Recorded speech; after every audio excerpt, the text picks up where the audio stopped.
murdered in front of her children. That poor woman was butchered. It was horrendous. Her millionaire ex-husband is a suspect from the start. He just had that arrogance about him. You can't touch me. You're never going to get me.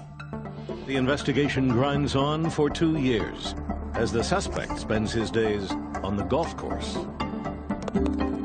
He would always say, well, Sheila will never leave me because if she does, I'll kill her.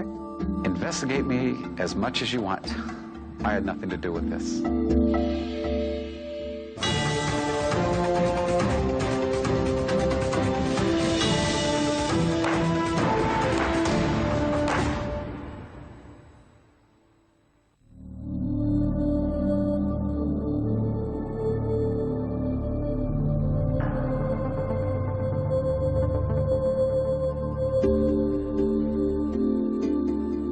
This man is a confessed killer. His name is Joey Del Toro. He is 26 years old, and he will be behind bars until he dies. In the fall of 1997, Del Toro slipped into the Florida home of Sheila Bellush, a 35-year-old mother of 6. He shot her in the face, slashed her throat twice, and left her to die. I hadn't realized what I had done. I knew I had done something wrong, but I hadn't realized what I had done. I just felt numb, like I couldn't feel anything. I asked God, I go, God, why did you not let me die before I had done something like this? There's not a day that goes by that I don't regret everything that I did. On one level, Joey Del Toro is the central character in the story of Sheila Bellush's murder, the man responsible for so savagely ending her life. Yet at the same time, he is just a bit player, one link in a complicated plot that took 3 long years to untangle and started with the question, why would a 21-year-old from Texas travel over 1,000 miles to murder a Florida housewife? We're gonna get pictures. In the fall of 1997, Sheila Bellush and her family were starting a new life. To all appearances, they were a typical, if chaotic, household. Sheila and her husband Jamie had their hands full with 23-month-old quadruplets, along with Sheila's 2 daughters by her previous husband. But their circumstances were anything but ordinary. For nearly a decade, Sheila had been fighting a fierce custody battle with her ex-husband, San Antonio millionaire Alan Blackthorne. In September, the Bellushes had fled to this quiet subdivision in Sarasota, Florida, in the hopes of severing all ties to him. When we moved to Florida, I knew that we were definitely being very cautious. We tried to keep it between family and friends about where we were going. By November, Sheila and her family had settled into a comfortable routine. On the afternoon of Friday the 7th, 13-year-old Stevie Bellush was rushing home to tell her mother about a blossoming junior high crush. I had like this extra jump in my step, and I was just gonna tell her about everything that happened at school that day. When Stevie walked in the house, she thought it was unusual that the quadruplets were sitting in the hallway crying. So I called my mom's name. She didn't answer. Stevie headed toward the laundry room, but stopped when she reached the kitchen. I saw like the trail of blood and the clothes everywhere and just the complete disarray of the kitchen. Her mother lay motionless on the floor, surrounded by a drying pool of blood. I bent down and actually like looked at her, and I touched her face. I kind of wanted to pick her up and hold her. I was like, no, I can't hold her. I can't touch anything. The distraught teenager called 911. My mom. Your mom what? My mom is dead. Okay, what makes you think that? There's blood all over the place and she has a cut on her neck. Then you can her phone. The 911 operator dispatched police and tried to calm Stevie. Okay, Stevie, we have help on the way, okay?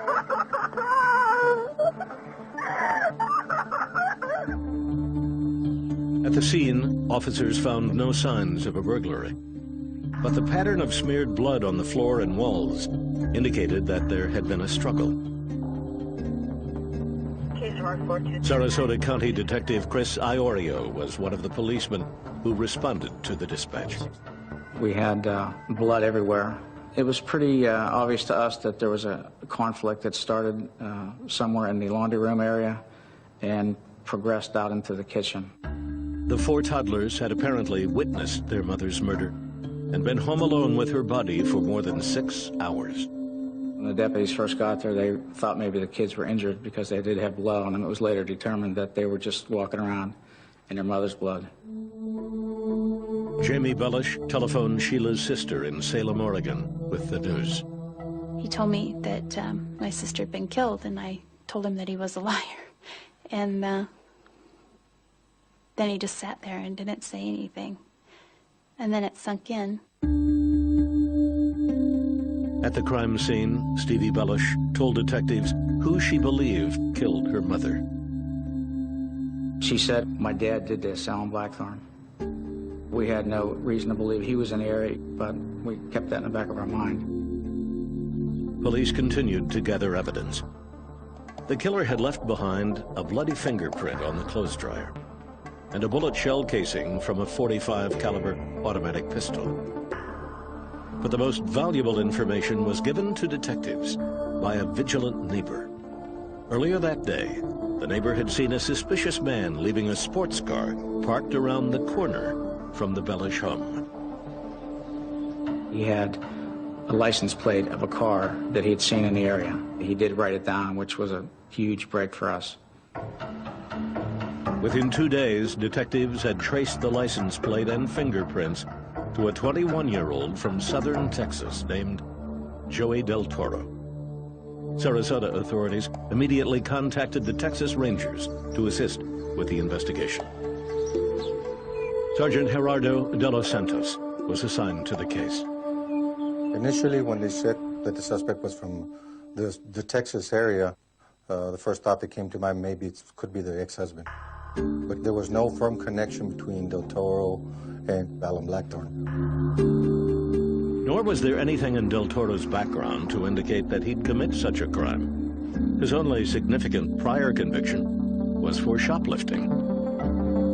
He was not a big-time criminal. A lot of girls, excellent football player, good-looking kid. That's basically what was coming from Joey Del Toro.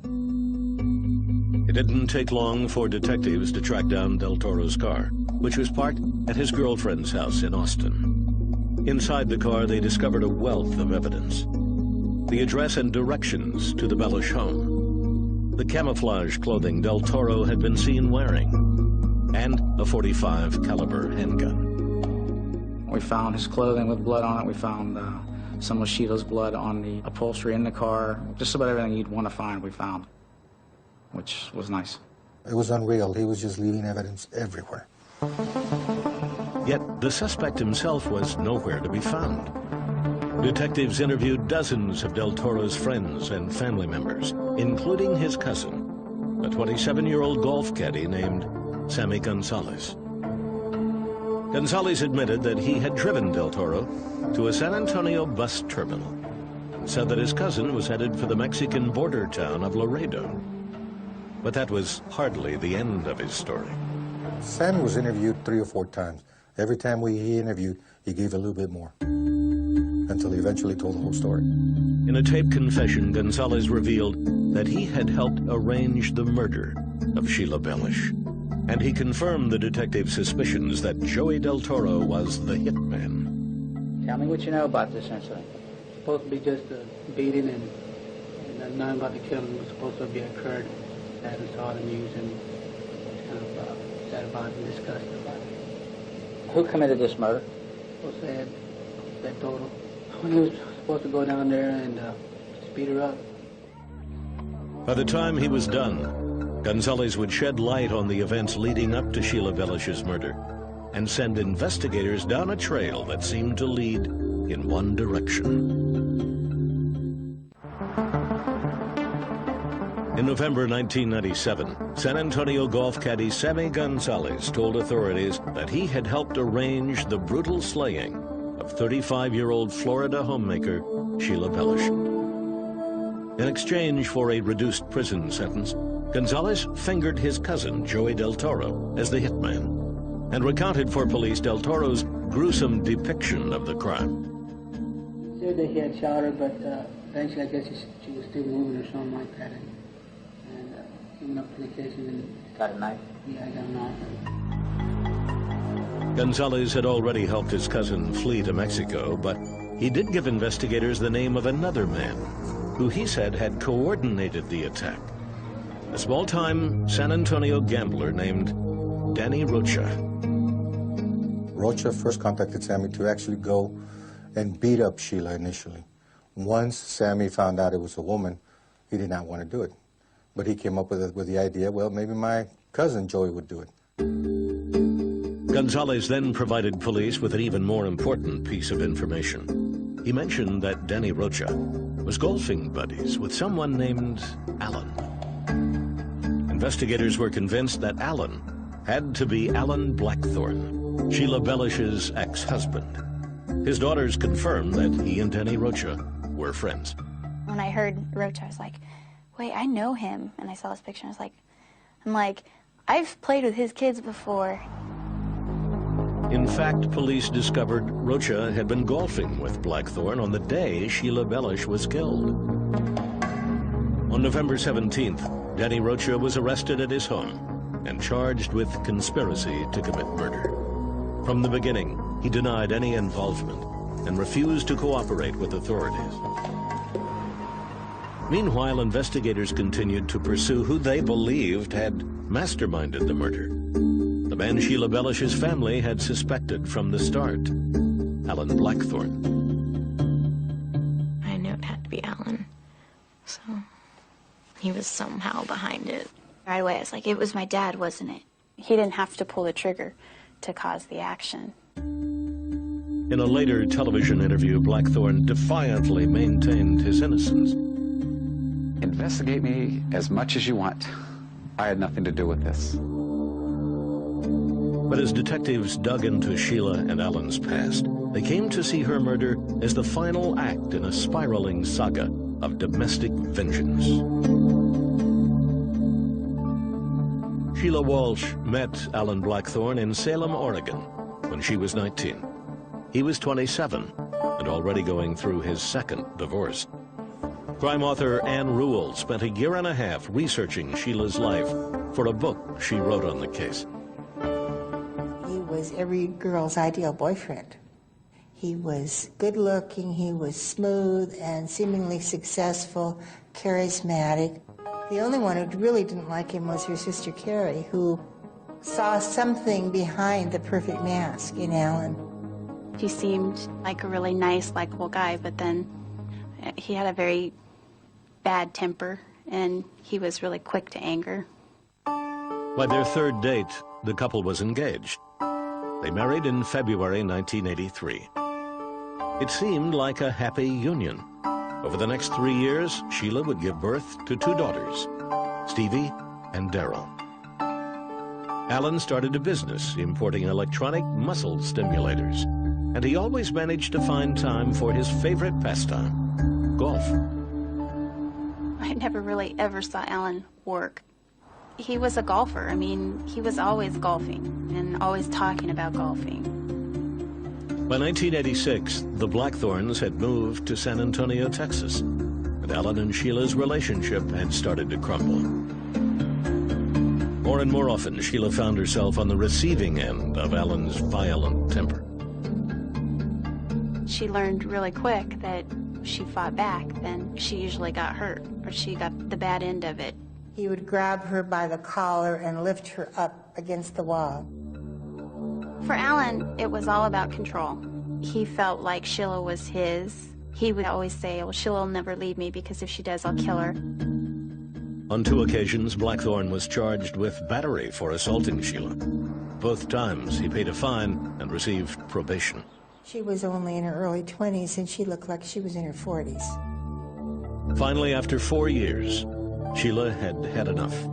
She filed for divorce in October 1987, and her petition was granted a year later. When she did finally leave him, she said to me, it was either stay in the marriage and have him kill me that way, or leave and have a fighting chance. But the end of the marriage was only the beginning of the war. Over the next few years, Blackthorne would file multiple petitions, claiming his child support payments were too high, even as his business boomed, eventually making him a millionaire. He carried thousands of dollars in his wallet at a time, and he just liked the power of showing people, look how much money I have. In 1993, Blackthorne got married for a fourth time. He and his wife Maureen had 2 sons and moved into a lavish mansion in suburban San Antonio. Sheila, meanwhile, had met and married a 31-year-old pharmaceutical salesman named Jamie Bellush. In 1995, she became a local celebrity when, through in vitro fertilization, she gave birth to quadruplets. But while her life seemed to be looking up, the courtroom combat continued. I think that Sheila thought that when she married Jamie, you know, finally she would have somebody that would kind of help her fight the battle, but it didn't get any better. Then, in the summer of 1997, Sheila went on the offensive. She filed charges against Alan, claiming that years before, he had sexually abused their daughter, Stevie, now 13 years old. But the case never went to court. Sheila dropped the charges when Alan unexpectedly agreed to give up all parental rights to Stevie and Daryl. I think she felt more threatened after he relinquished his parental rights because she knew she had won the ultimate battle as far as he was concerned. Having lost the custody fight, Alan now tried a different tactic. He convinced 12-year-old Daryl to press charges after an argument with her mother left her with a bruised leg. I talked to my dad, and he's like, well, you know what, that's beating and that's child abuse, and he's like, you should call the police. Sheila was arrested and had to be bailed out of jail. Daryl now says her father manipulated her into accusing her mother. When you can look back on it and you see really what happened, you know, it was I got punished for something that I did wrong that I deserved. In September 1997, the Bellush family abruptly moved to Sarasota, Florida, leaving no forwarding address. Blackthorne would later claim that their departure made no impact on him. I went out of my way to make sure that I had little to no contact. I didn't want any contact. I had moved on with my life. Police looking into Sheila's murder, however, had a very different view. They saw her sudden departure as the insult that pushed Alan Blackthorne over the edge. He hated to lose. I think the final straw was when he gave up parental rights and Sheila walked away with the kids. She had won, and that really, really got to him. And I think at that point he began a terrible plot to destroy Sheila. When we finally got into the investigation, everything led back to Alan Blackthorne. Blackthorne had maintained his innocence from day one. In a later interview with a Tampa TV station, he said he first learned of his ex-wife's murder from the evening news and was shocked to hear he was a suspect. We turned on the news, and the announcer came on and said, Sarasota police say the ex-husband did it. The search is on for the ex-husband. At that point, I mean, not only are you just kind of dumbfounded, but Maureen said, you know what, we better get a lawyer.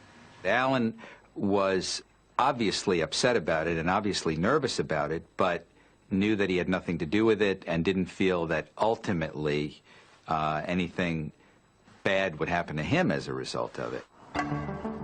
While Blackthorne kept up his 5-day-a-week golfing schedule, police intensified their efforts to link him to the murder. The challenge was now to find evidence to connect it to him. Whether there be bank records, through phone toll records, interviewing other people, witnesses that might have been told about this plan. Investigators quickly discovered that just after Sheila's family had moved to Sarasota, leaving no forwarding address, Blackthorne methodically began tracking her down. Phone records showed that he made repeated calls to the San Antonio bail bond company that had issued Sheila's bond after her child abuse arrest that summer. He was trying to ascertain Sheila's address by pretending to be somebody else. Blackthorne was not aware that the conversations were being recorded. Yes, ma'am. Do you folks have a bond on a Sheila Bellush for $5,000? I can't release that information. I don't know who you are. Okay, what I'm trying to figure out is that, well, I'm somebody that they owe money to and they skipped out of state on me. Phone records indicated that Blackthorne had hired a private investigator in Florida to locate his ex-wife. They also showed that 2 weeks before Sheila Bellush's murder, he had gotten a call from their 12-year-old daughter, Daryl. He's like, oh, well, where do you live? And I'm like, well, I can't tell you that. He's like, why not? I'm like, because my mom doesn't want me to tell you. According to Daryl, her father said he wanted to come visit them over the holidays. That was enough to persuade her to reveal the family's whereabouts. I told him where we lived. He's like, okay, well, I can't wait till Christmas to come see you, and then never heard from him again. Even with the evidence they'd found against Blackthorne, prosecutors faced an uphill battle without the corroborating testimony of Danny Rocha. Rocha was a gambler by nature and by trade. With no steady job, he supported his family by taking illegal bets on sporting events. Danny always made it seem as if he was involved in something suspicious, you know? He always had that kind of demeanor. Rocha had met Alan Blackthorne in 1996 when the millionaire businessman was looking for a high-stakes golf game. Alan made no bones about the fact that he was a golf gambler, and Rocha made no bones about the fact that he was a golf hustler. And he laughed, as a matter of fact, about how much money he used to take from Alan.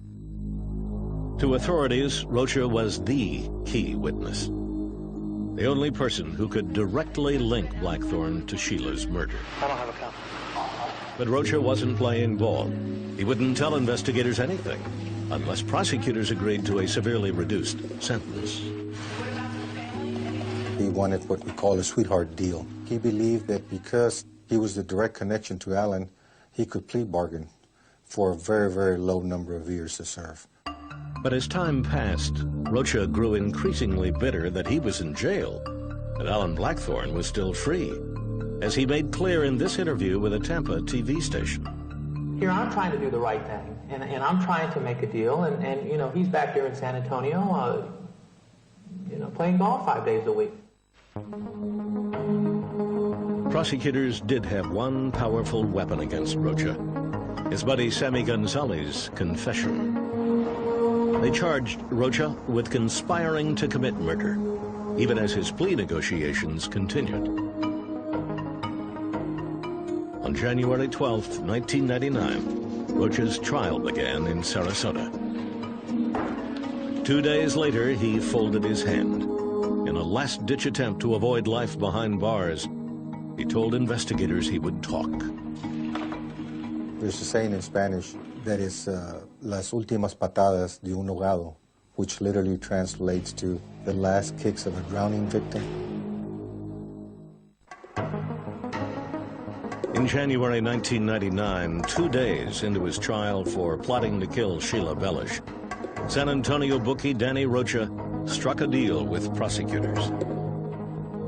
In exchange for a reduced sentence, he would testify that he had been hired by the victim's ex-husband, Alan Blackthorne. At the Sarasota County Jail on January 14th, Rocha sat down with authorities and gave his version of the murder conspiracy. It all started, he said, in July 1997, when Blackthorne took him on a golfing trip to Oregon. It was there, Rocha claimed, that the millionaire first approached him about hiring someone to beat up his ex-wife. According to Rocha, Blackthorne's aim soon escalated from injuring her to killing her. Danny would tell us through his conversation with Alan that, you know, if they beat her up, she could die, Alan. And Alan's response, so be it. Rocha said he solicited his friend Sammy Gonzalez, to make the hit. But there was a problem. Once Sammy found out that the target was going to be a woman, he backed down and said, I can't do this to a woman. Joey Del Toro, Gonzalez's cousin, was instead enlisted to carry out the hit. Rocha said that 3 days before the murder, he met with Gonzalez and Del Toro at the Pan American Golf Club in San Antonio to seal the deal. Rocha told Del Toro he would get $4,000 if he mutilated Sheila Bellush and $10,000 more if he killed her. Del Toro accepted and drove to Florida on his own. And there goes Joey. Does his deed and comes all the way back. And then the whole house starts falling in.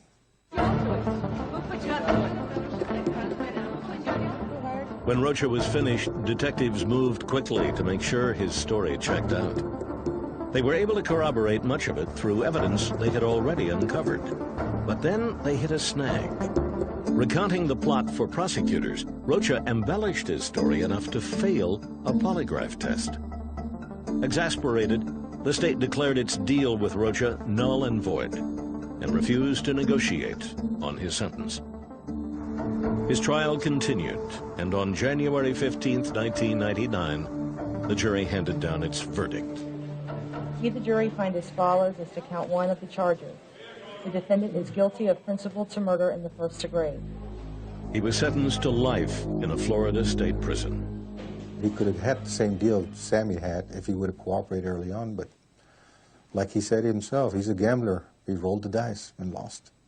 Alan Blackthorne, however, appeared to have won. Without the testimony of Danny Rocha, Florida prosecutors were forced to shelve their case against him due to a lack of evidence. Blackthorne, meanwhile, was mounting an all-out PR campaign to clear his name. In July 1999, he gave an interview to a Florida news program, insisting he had nothing to hide. Everybody has said, oh, why is he staying so quiet? Why didn't he talk to the media? Why doesn't he do this? I mean, if I come out and talk to the media, am I sly and slick? Or if I stay quiet, am I shy and hiding? Guilty and hiding? Blackthorne contended that he would never have robbed Stevie and Daryl of Sheila. She was my daughter's mother. I'd already given up my parental rights. Who did those girls have left? In San Antonio, federal prosecutors were paying close attention to Blackthorne and his public statements.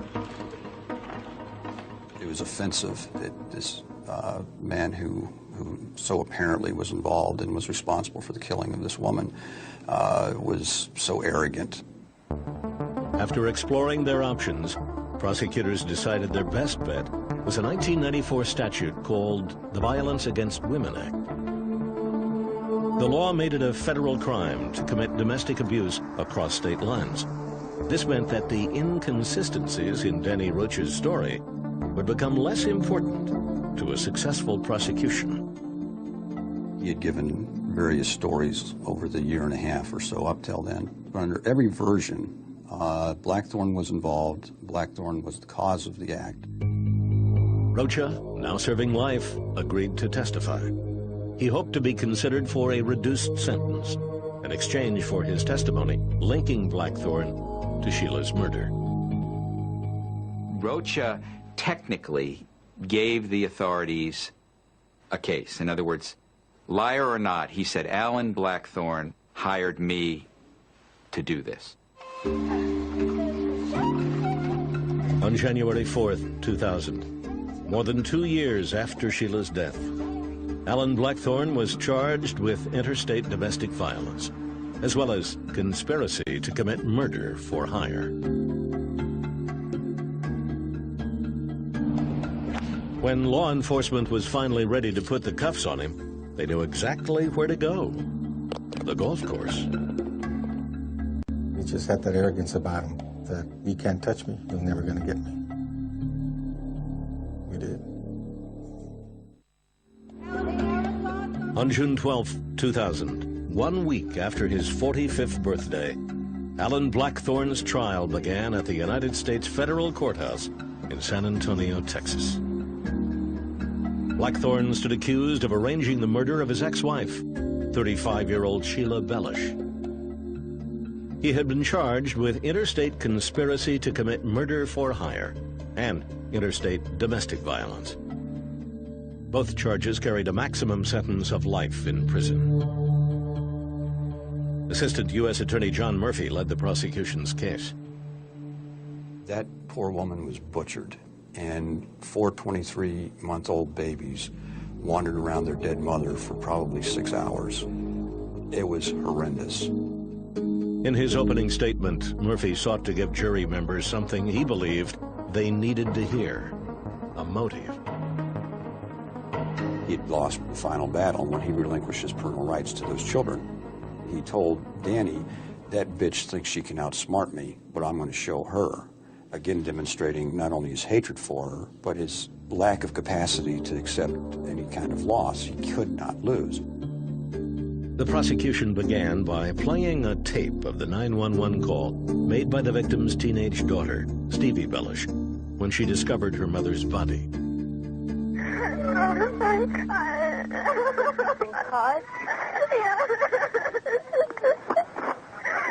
Okay, stay on line. Are your brothers and sisters younger than you? 43. Imagine yourself being in her shoes. You know, you come home, your mother's on the floor, kitchen floor with blood all over. Soon after, the state called to the stand its problematic star witness, Danny Rocha, who was serving a life sentence for his part in the murder conspiracy. For hours, Rocha told the jurors of the plot outlined during his golf trip with Blackthorne in July 1997. He detailed how Blackthorne initially solicited him to mutilate Bellush, not kill her. He didn't want it just to be a beating. He wanted her to be tortured. He wanted her back broken. He wanted her tongue cut out. Rocha then explained how the plot came to involve two others, Sammy Gonzalez and Joey Del Toro, and how the $4,000 beating grew into the $14,000 murder. Alan said, "The best way to do it is if the body is never found. Tell them to bury her in the woods, dump her in the ocean, or feed her to the alligators. That only means one thing: kill her." Rocha's testimony was powerful, but it was also riddled with inconsistencies. Rocha had lied over and over again. How can anybody rely upon this witness to send this man to prison for the rest of his life? A lot of jurors were going like, they better come with something else besides just this one guy. The defense used their cross-examination to introduce the crux of their argument, that Alan Blackthorne knew nothing about the murder plot, and that it was Danny Rocha who had arranged the whole thing. Rocha, they claimed, was motivated by a desire to strengthen his lucrative friendship with Blackthorne, and by Blackthorne's stories that his ex-wife had abused their children. Alan would complain that the children were being beaten and he felt terrible about it. And probably Rocha was thinking, if I can stop the beatings, Alan will love me. He was a schemer, and he had this idea that Alan Blackthorne was a very, very wealthy businessman, and that Alan could be his ticket to financial success. Prosecutors responded by presenting evidence that after Sheila Bellush moved to Florida, Blackthorne had obsessively hunted her down. They introduced phone records that showed dozens of calls from Blackthorne to a Florida private eye. They also played the recorded telephone inquiries Blackthorne made to a bail bonds company during his search for Sheila. We had Alan's voice in this long telephone conversation telling all these outrageous lies. I'm just trying to figure out where out of state that they run. I don't know. We discuss anyone that would hurt a child. This is true. The defense countered that Blackthorne's lies to the bond agency were justified by his concern for his two daughters. If any of us felt that our kids were being physically abused, we'd lie to find out where they were so we could help them. Doesn't make him a murderer. But prosecutors pointed out that once Blackthorne learned where his ex-wife lived, he never spoke to his kids again, even after her murder. He was calling everywhere in Florida, trying to find Sheila Bellush, and once he got that address, all the calls stopped. When the defense presented its side, a confident Alan Blackthorne was eager to testify. There was no way that Alan Blackthorne wasn't going to take the stand. He was innocent, and he wanted to tell the jury that he was innocent. Blackthorne denied any involvement in his ex-wife's murder. His demeanor during cross-examination surprised prosecutor John Murphy. A man who had a reputation for a terrible temper remained completely cool, calm, and collected. He turned to the jury and he was so friendly and drawing them in as you know, we're here together and we all see this is a fake case. On June 29, 2000, the jury retreated for deliberations. It wasn't a slam dunk at all, and I remember wondering, is the jury going to buy this guy? After 33 hours, the jury returned with its verdict. There were 2 counts against Blackthorne: interstate conspiracy to commit murder for hire and interstate domestic violence. The jury's verdict was the same on both counts: guilty. His defense didn't hold any water, and the prosecution's story did. This guy's guilty. And I had no problem saying that. Still don't. I just kind of sat there and cried for a couple hours because I knew it was finally over and done with, and that everybody that needed to be was finally brought to justice. The 45-year-old millionaire was given 2 concurrent life sentences. The worst thing you could do to Alan Blackthorne is take away his golf game. And he's not playing golf now.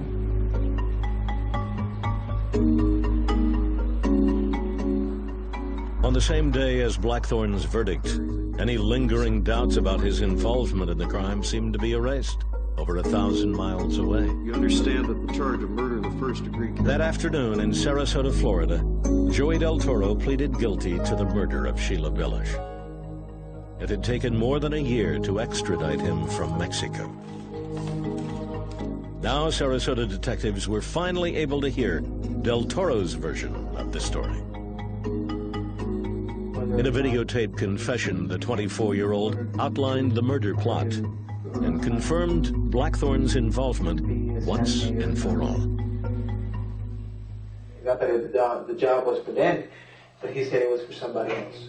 And I go, okay, so I asked him, you know, well, for who? You know, and he says, well, I'm not supposed to tell you, but it's for a guy named Alan Blackthorne. The words that I received were that it would be better if she was dead. I knew that he was the one behind the whole thing because his name was mentioned by Sammy, his name was mentioned by Danny, and I just knew it. Del Toro told authorities he was led to believe that Sheila was abusing her children. They just made it seem as if she was the horrible person, you know, and they made Alan Blackthorne seem like the innocent. The day of the murder, Del Toro said, he snuck into Sheila's house and watched her to see if what he'd been told was true. But what he saw was, quote, a loving, caring mother. I was about to leave when she noticed that the door was open. And I couldn't run, I couldn't do anything. And so, well... Joey Del Toro was sentenced to life in prison without parole. In the wake of Sheila's murder, her second husband, Jamie Bellush, and their quadruplets returned to his home state of New Jersey. Her teenage daughters, Daryl and Stevie, moved to Salem, Oregon to live with their aunt, Carrie Blador. How do kids ever get over losing both their mother and their father? Because truly they did lose their father. I have nothing to do with him, and I kind of wish he'd just die, because I don't think he deserves to live anymore. Sheila's oldest daughter, Stevie, plans someday to visit her father in prison. I'm definitely not as bitter as I once was. It would be nice to be sitting on the opposite side of the glass. I think that would definitely be some humiliation for him. I'm constantly, even now, thinking about, why? I don't really understand. After his sentencing, Alan Blackthorne was sent to the Beaumont Federal Penitentiary in Texas. Blackthorne will never be eligible for parole. We meet the bully of Toulon in tomorrow's all-new Crime and Punishment at the same time. But next, cops in Tucson get a surprise tip-off that leads to a manhunt, and time, as ever, is not on their side.